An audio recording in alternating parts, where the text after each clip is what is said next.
Hello, everyone. Please pardon my voice.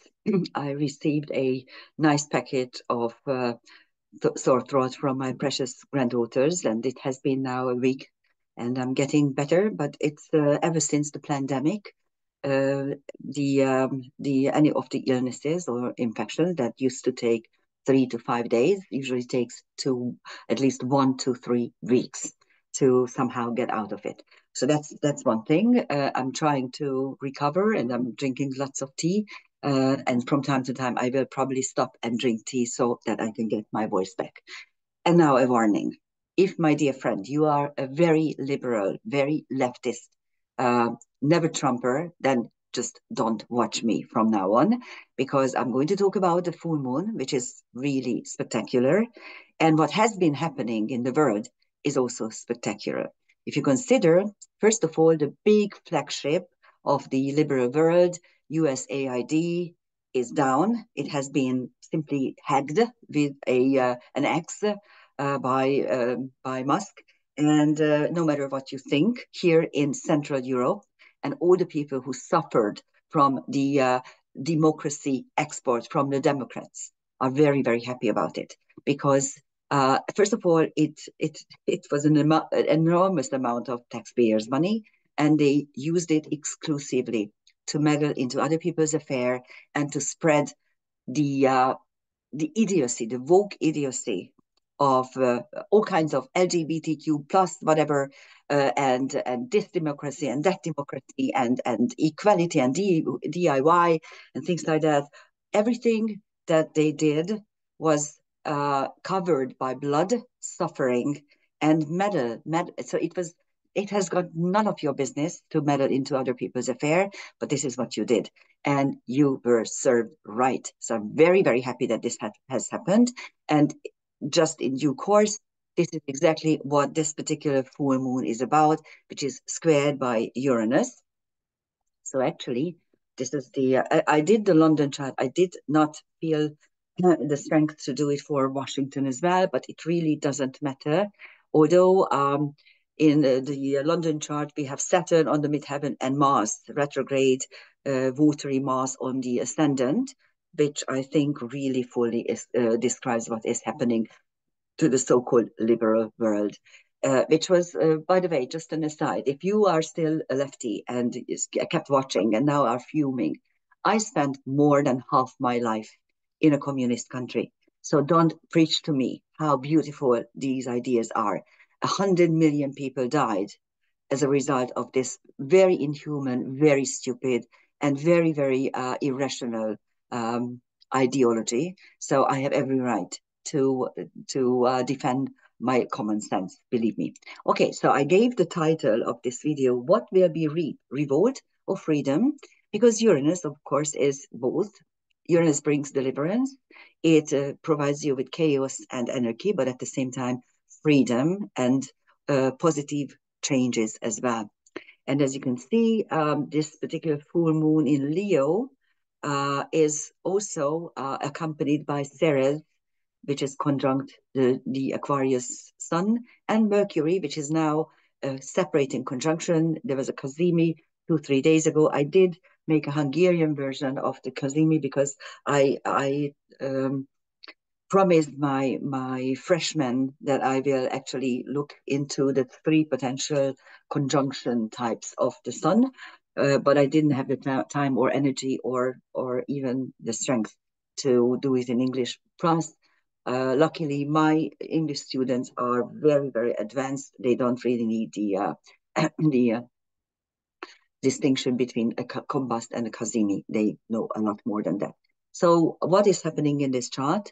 First of all, that the sun is conjunct Ceres indicates that the home and family and nurturing and also food is going to be very important. And the separation from Mercury, now Mercury is much faster than the sun, so it will be soon, it will be an evening star. So soon, about 2 weeks from now, we will be able to spot it after sunset, hopefully. But at the same time, this particular moon is ruled by the sun, which is in fact ruled by Uranus, which squares the full moon as well. So it's a very tight energy and very disruptive energy. Of course, this is a fixed T-square, and fixed T-squares are always very heavily karmic. What else is there in the London chart? The fact that Saturn is on the midheaven is not very nice. It's not a bright future, not a bright energy that we can project to the future. And Mars, at the same time, on the ascendant means that we will need a lot of fight and striving. But of course, this Mars is retrograde, so it could also mean inner struggles. And what else is maybe interesting? The Neptune's North Node conjunction is still very, very tight, but already separating. And then Chiron is on dark moon Lilith. And all three Liliths are quite prominent in this particular chart. We will see that Black Moon is actually dissolving the tension of the T-square, and asteroid Lilith is conjunct Pallas Athena, and it will be conjunct, it will remain conjunct for weeks and months, actually. And the three Liliths in karmic astrology are very prominent. Usually, when one is prominent, then the other two are also prominent. That is when you have to actually delineate the whole Lilith story.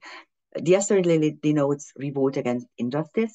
Dark moon Lilith says, okay, I will do whatever I damn well please, even if you curse me for that. That's exactly what Trump is doing. And you might not like it. But if you compare his first presidency to this one, how he was really like not even knowing what he's actually wanting to do. And now he's very determined. And it's to see how the whole facade of this new liberal idiocy, wokeism, and DEI are crumbling. They were wiped out. Now you must wonder why, and I can tell you one hint. First of all, this is again the empire, of course, but even within the empire, there are huge schisms. There's the old empire who wants to keep things as they are, and then there's the woke empire that wants to change the world. This social engineering that we will do whatever we want with you and you will comply. And the old empire who wants to go back to the regular normalcy that really made the empire great for the last 6,000 years, 3,000 for sure. They want normalcy and they don't want this idiocy. And this is exactly why Trump was allowed to win. And that's why all the big tech companies and big moguls were at his inauguration ceremony. And if you looked and counted, there must have been at least $13 billion were surrounding him personally. You know, if you look at Jeff Bezos and Zuckerberg and who else was there, and you add up their personal wealth, not to speak of the company wealth, you can make a guess. And this was very spectacular. It was really signaling that there's an ending to this idiocy and something new is happening. What is happening, we don't know yet. And I know that if you are very liberal and you are a Trump hater, then you are very much afraid. I, as a Hungarian person, suffering from the last 4 years of idiocy of the democratic government, I'm very happy, believe me. And so is most of the rest of the world who suffers from USAID. Okay. So that is Chiron, Dark Moon Lilith, which Dark Moon Lilith again is the I will do whatever I damn well please, even if you curse me. That's exactly what Trump is doing. And Black Moon Lilith is the third turning point of the Lilith myth, when Lilith goes back into the Garden of Eden because he knew he had a task to do. So that's exactly what's now happening in the world, especially in the US, but everywhere else, except the only bunch of people who don't seem to know what to do is the EU. They're idiots. They're the same cretins. They simply burned themselves with the Democrats. They did the whole agenda. They were simply complying to whatever they wanted. And now they close their eyes and nothing has happened, business as usual, before they fall off the sky, because they will, for sure. Anyhow, so this is what's happening at 24, 26 degrees of the signs. Of course, there's this fixed T-square between the full moon and Uranus. That is one. Mercury Uranus is not very nice because it suggests that we won't be able to understand each other. And that's exactly what's happening in Europe. The people don't understand what is actually happening in the world. And at the same time, there's also a cardinal T square with Aries Lilith, Black Moon Lilith opposition. Um, what we need to do under drastically altered outward circumstances, at the apex of which is the asteroid Lilith, revolt against injustice. This is exactly what's happening. And there's also a platform. Platforms are mini trapezes. A trapeze is always the stage where you need to step up and you need to give a performance or a talk or something. A platform is like a soapbox, like in Hyde Park, you can step on a soapbox and give a talk. And this platform is about drastically altered outward circumstances, how we need to do different things in such different era. And the inner, the inside of this platform are two squares. One is the Sun Uranus square, Sun Mercury, Mercury squaring the Sun, Ceres, Mercury, Uranus squaring the Sun, Ceres, Mercury conjunction. And the other square is the Lilith Aries square. So those are the two tangents inside. The sides are very, very tiny, semi-sextile, so you can really step up. And the base is the trine, Lilith, Uranus, revolt against injustice, really, in the true sense, in every sense. And of course, the top is the sextile. And there are actually two engines, actually three engines as well. An engine is made up of a square, a trine, and a quincunx, and they are very potent because they somehow mingle the energy of the high impact square with the blessing of the trine and with the karmic intent of the quincunx. This particular one, for instance, is this is a fixed Earth engine, Moon, Uranus, and Lilith. There's also a cardinal Earth engine, actually, hold on a second, no, cardinal fire engine, Aries, Moon, and Lilith, right there. And there's also a cardinal Earth engine, another one, Lilith, asteroid Lilith, Black Moon Lilith, and Uranus. So those are the engines. So they have a lot of stamina and energy, and they carry a lot of weight in the chart. Okay, so let's take a look at the transcendental celestial objects. And again, the color coding. There are three colors. Sorry. The purple ones are the asteroids, the personal karmic level. Blue is the TNOs, SDOs, trans-Neptunians. Actually, anything in the Kuiper belt, and we call them centaurs, just as the whole bunch. Of course, we know that astronomers give different labels, but we don't care because they all are linked to karmic wounds and how we can heal from the karmic wounds that those turn very often into they actually turn into phobias and all kinds of things, but also can label ingeniousness and very special traits. And the red ones are fixed stars. Stars are not from the they are not part of the solar system. They are out there in the universe. They are impossibly far away worlds, and they describe higher dimensional worlds where the soul can, of course, go and then learn things or hear there from this particular incarnation where he suffered, for instance.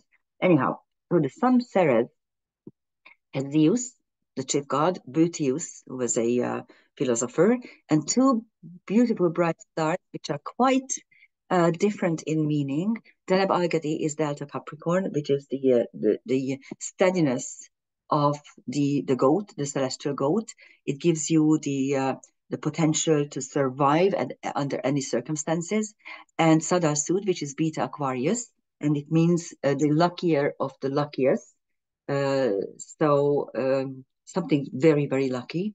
And the fact that the two are quite on the same astrological degree, although not in the same potential, but they are quite close.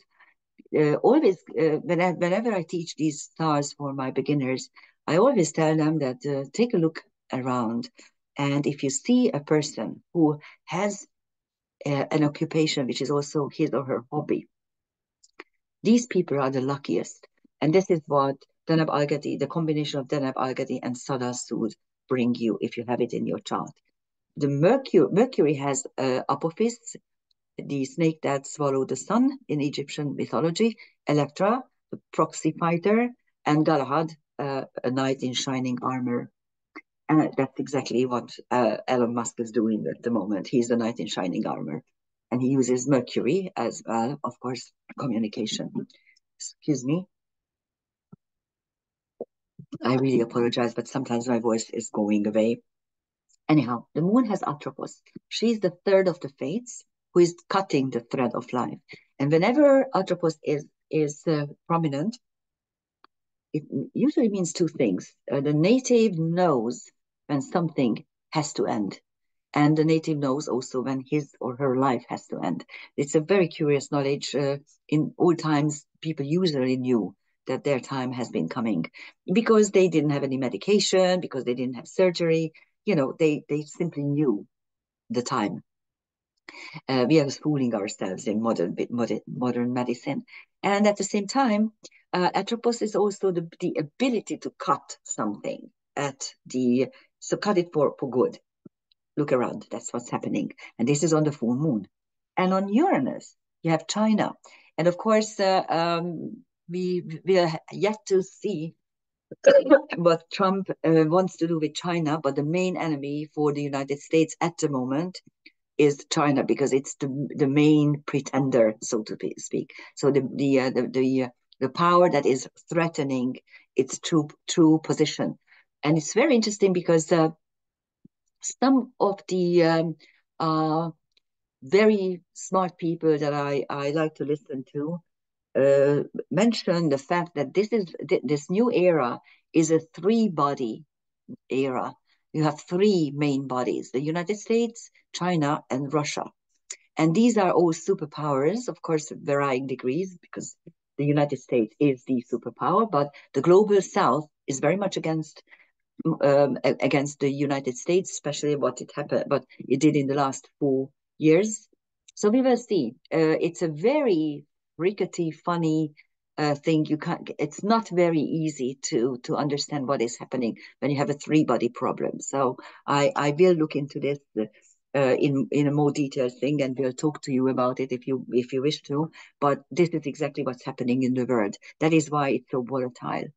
And on Aries, you have Pythia. She was the priestess in the Delphi oracle who gave very cryptic oracles, and sometimes you couldn't even understand what she wanted to say. And on Black Moon, you have Arthur, the knight, again, another knight, and Aristoteles, a philosopher, and Arcturus, which is Alpha Boots, one of the very bright stars around 24 degree Libra. The other one is Spica, which at the moment is over 1 degree. So that's why I didn't include it. But Arcturus is a fifth dimensional word, and it is the healing word for young victims who died of abuse when still in a child, in childhood. So that's a very interesting word. And asteroid Lilith is conjunct Arakot, and Arakot is an American Indian archetype that, if you want to translate it, it goes overcast skies. And in karmic astrology, it is linked to things that have been hidden and all of a sudden are being revealed. Well, that's exactly what's happening. When you look at the list of USAID, what they did, what they sponsored in the past. And no, they didn't sponsor victims and this and that, whatever. They sponsored really cretin, idiotic aims and purposes, and dark and sinister ones as well, like all kinds of colored revolutions in the Balkan or in Ukraine and whatever. These were the ones that sponsored them. There's also a mystic rectangle in the London chart, and elsewhere it is only Mars, Saturn, and Chiron Lilith, Dark Moon Lilith. But with the ascendant, descendant, midheaven, you have a mystic rectangle, which is quite prominent. Whenever you have a mystic rectangle, it's a beautiful structure to have because two oppositions are within, so it gives you the tension, but it's nicely overcome by the two trines and two sextiles. If you pay attention to potentials, sextile, or you realize the blessings, trines. There's also a cardinal T-square with ascendant, descendant, Mars, of course, and the Chiron dark moon conjunction. And this is quite prominent. And also this Mars is ruling the Chiron dark moon conjunction. So it's quite powerful. And again, you will have a couple of transcendental celestial objects and only one centaur, Nessus, which is on the midheaven, Saturn. And there's a beautiful myth accompanied by Nessus, which actually incorporates dark magic, blood, semen, murder, all kinds of jealousy, and then finally healing, profound, deep healing. It's also Nessus is also linked to unburied, the karma of being unburied, which in times when there is a lot of misplacement by people and or natural disasters or wars, it happens all the time. It's a curious karmic issue, but it's also linked to Nessus. Anyhow, so that's on the midheaven. You also have Plato, Tyr, the Norse mythology, war hero, Aten, the sun disk, and Psyche, the soul. On the IC of Volcano, and if you look at Santorini, what's happening there with so far they had like 20,000 smaller and larger earthquakes, and someone mentioned that there might be a volcanic eruption as well in the vicinity, so it's quite scary. On Mars, you have Archimedes and Spartacus, so a philosopher and a fighter, a slave fighter who was leading a slave revolt, but of course paid for it with his life. And Spartacus usually denotes either behavior pattern or the ability to no longer comply when it's too much. And even if you pay for the revolt with your life, you still are able to do it. You have the courage to do it. On the ascendant, you have Cybele. She was the creator goddess of Asia Minor, and two bright stars, Castor and Wasat. Castor, which is Alpha Gemini, actually much less bright than the beta star Pollux, who is now becoming brighter, and Wasat, which is at the elbow of the celestial twins, and it is the world where we learn to make decisions. So that's on your ascendant and Mars. And on the descendant, you have Hebe, the goddess of youth, Virtus, which is virtues, the main virtues, cardinal virtues, and Erato, the muse of erotic poetry. We mentioned the MCIC, Chiron. The Chiron dark moon has Plutarchus, another philosopher, and Aphrodite, the goddess of love. So this is the full moon energy. It's quite revealing, I think. This is exactly what's happening in the world. It's turned upside down. The old liberal doctrines are done away with, and something new is coming, which is always exciting. And for us who suffered in the last 4 years of this woke idiocy, but believe me, okay, let me put this into perspective very, very quickly. I don't care for your sexual orientation.